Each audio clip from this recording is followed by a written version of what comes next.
It's sort of not so much inspired by the real life story. The film is the real life story. You know, we've been very true to what happened that day, and the story involves a three-man sniper patrol setting out from a ridge, going to another ridge, going down into a wadi, a dried-out riverbed, and triggering a Soviet mine in an old unmarked minefield, and then follows the rescue attempt as 10 or 12 blokes come piling in to try and save them.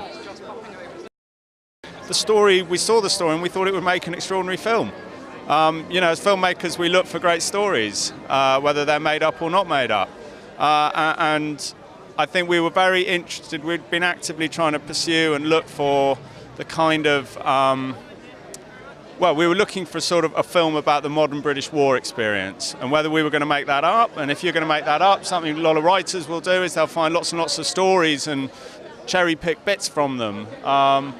And I think Tom found this story and realised he didn't really need to improve on it.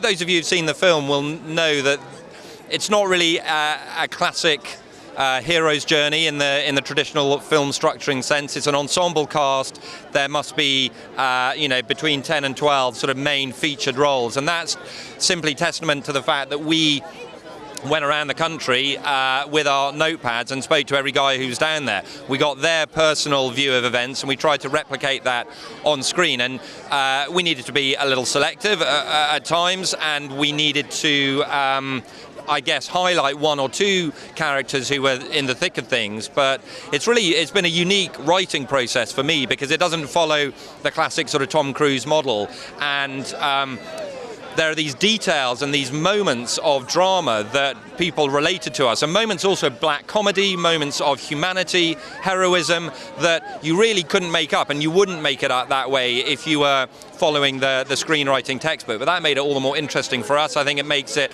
a more original viewing experience for an audience. So hopefully people won't have seen anything quite like this before, and that's probably testament to the fact that war films often follow conventions. They very rarely actually follow real life, and if we can show people something that new and true, then that's maybe quite an exciting combination.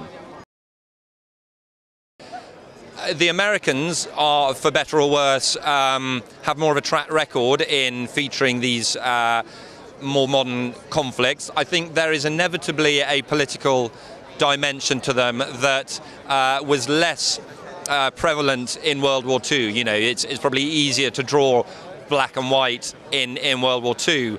But I think ever since the Vietnam War onwards, there have been war films that have explored the ambiguity, the political ambiguities of the situation, dealing with fallout, psychological fallout after the fact, and through all of that seems to have become the mainstream for war films. And what seems to have been lost, perhaps, is telling tales from the front line, tales of extraordinary danger and heroism that you or I might not experience in our everyday lives. I certainly hope we don't. And so that felt original to go after that. And as Andrew said, the fact these are Russian mines, they're not Taliban mines, you hardly see the enemy at all in this film, means that we could concentrate on the men, on their experience, on their relationships, on their camaraderie, and on their personal stories as they try to get out of this. So hopefully we can all relate to it a bit more. That's not to say there aren't political questions to be asked and answered, but that's not what this film does. We're very keen to be as realistic as possible. And to that end, we worked a lot with military advisors. We spent a lot of time. We had a guy out on set with us the whole time who was right on the detail. That's not how you hold your rifle. That's what should be on your arm. And so we were really keen to get it right. We had some sort of production challenges around finding a location that would look like it did, and we went to South Africa and we went to Jordan and we explored Morocco. But we ended up finding in Jordan an absolutely fantastic location. You've then got to find the right people to work with. You've got to cast it. We worked with some fantastic casting directors, the Hubbards, who put together, one of the best cast I've ever worked with. And then we had to execute it. So that's about finding really good people, doing what they do really well. And we were fortunate to have an absolutely first-class technical crew and production crew.